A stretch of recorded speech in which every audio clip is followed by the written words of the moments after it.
Baik, selamat pagi anak-anak. Marilah kita berdoa sebelum kita memulai pelajaran kita hari ini. Berdoa mulai.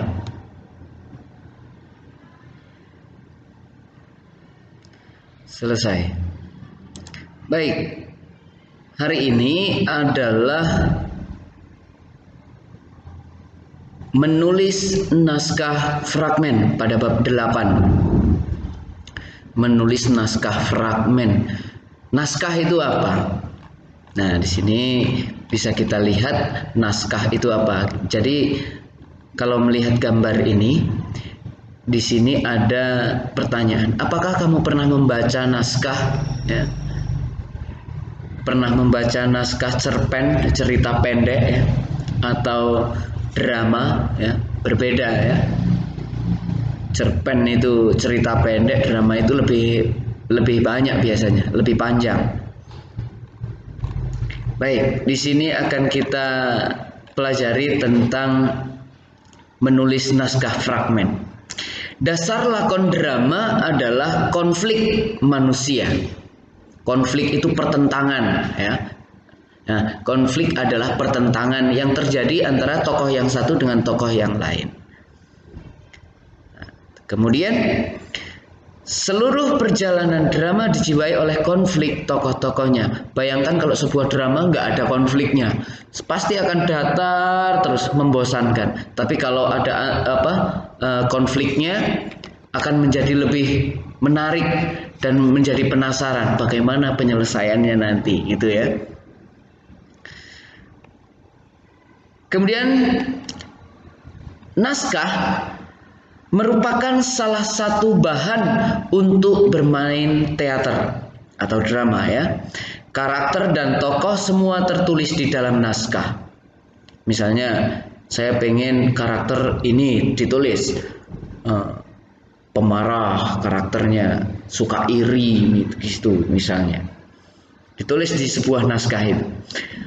Alur cerita atau plot tertulis dengan jelas pada sebuah naskah, sehingga memudahkan bagi pemain dan sutradara untuk menafsirkan watak yang diinginkan pengarang. Kalau kamu akan menulis naskah drama, sebaiknya mengikuti langkah-langkah penyusunan naskah drama. Dengan demikian, semua yang ingin dibangun, baik plot atau jalan cerita, karakter, tokoh, latar, dialog, dan peristiwa atau setting dapat tersusun dengan baik. Nah, langkah-langkahnya sebagai berikut.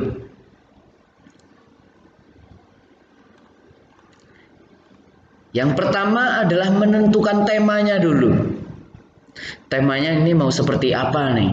Tentang apa nih temanya?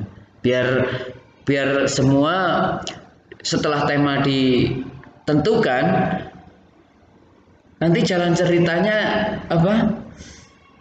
sesuai, nggak keluar dari tema. Contohnya tema tentang, kalau film-film sekarang itu ya, ada kisah nyata, itu ya pasti tentang kisah-kisah yang terjadi dalam masyarakat. Kemudian nanti penyelesaiannya begini, alurnya begini, penyelesaian akhirnya begini. Itu sudah ada temanya.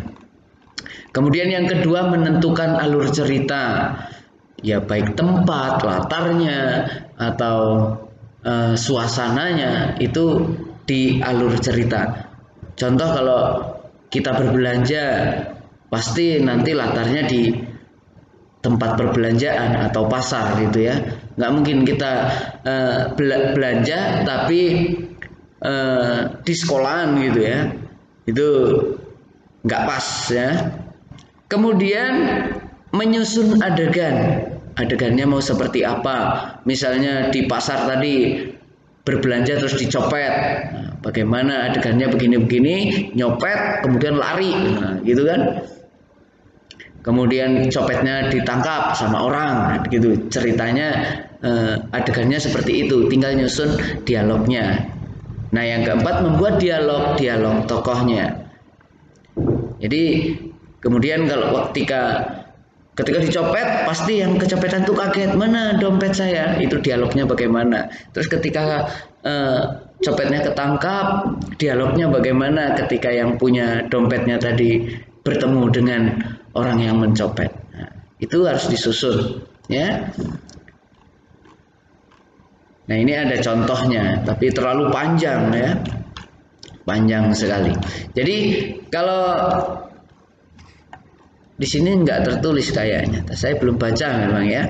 Tapi sepengetahuan saya kalau dalam sebuah drama itu ada tokoh-tokoh yang, nah ini tertulis, tapi tokoh penentang yang disebut tokoh antagonis. Antagonis itu seperti tokoh yang jahat, kasarnya ngomong, ya.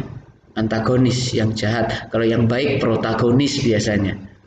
Ini sepengetahuan saya. Nanti kita lihat aja. Kamu boleh juga cari di Google, ya. Tapi di sini tertulis, Pak. Seluruh perjalanan drama dijiwai oleh konflik tokoh-tokohnya, baik itu tokoh utama yang disebut tokoh protagonis. Biasanya tokoh utama itu tokoh yang baik, ya, maupun tokoh yang bertentangan dengan tokoh utama atau melawan yang disebut dengan antagonis. Jadi ada protagonis dan antagonis, yang baik dan yang jahat, gitu, ya. Nah, tugasmu sederhana, kamu hanya membuat sebuah naskah pendek saja, nggak perlu panjang, mungkin 1 lembar cukup lah itu. Membuat naskah temanya tentang, terserah kamu. Sebagai contoh ini, ya, saya pengen misalnya kamu pernah bawang merah dan bawang putih, ya. Nah, bawang merah dan bawang putih itu temanya tentang kebaikan atau kebaikan bawang putih misalnya. Nanti berujung seperti apa? Bawang merahnya jahat, nanti berujung seperti apa? Silakan kamu buat naskahnya, tempatnya di mana, latarnya di mana, terus dialognya sedikit saja, nggak perlu banyak, ya. Bisa 6 sampai 8 kalimat gitu, ya. Bawang merah mengatakan apa, bawang putih mengatakan apa, bawang merah mengatakan apa. Yang penting pada intinya bahwa menunjukkan bahwa bawang putih itu baik dan bawang merah itu jahat. Nanti akhirnya seperti apa, kamu tuliskan naskahnya. Naskah berarti tema, kemudian setelah tema alur ceritanya gimana, bahwa bawang merah selalu begini, yang akhirnya bawang merah menerima akibatnya, gitu, ya, karena jahat. Nah, itu alur ceritanya.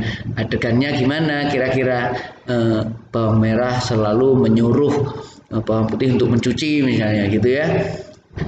Kemudian dialognya bagaimana tadi. Terus akhirnya kamu tuliskan di naskah tadi, ya. Akhirnya bawang merah menerima ganjaran, yaitu misalnya masuk ke sungai, gitu, ya. Nah, sederhana saja, kamu latihan membuat sebuah naskah. Silahkan naskah itu difoto, kirimkan ke saya, ya.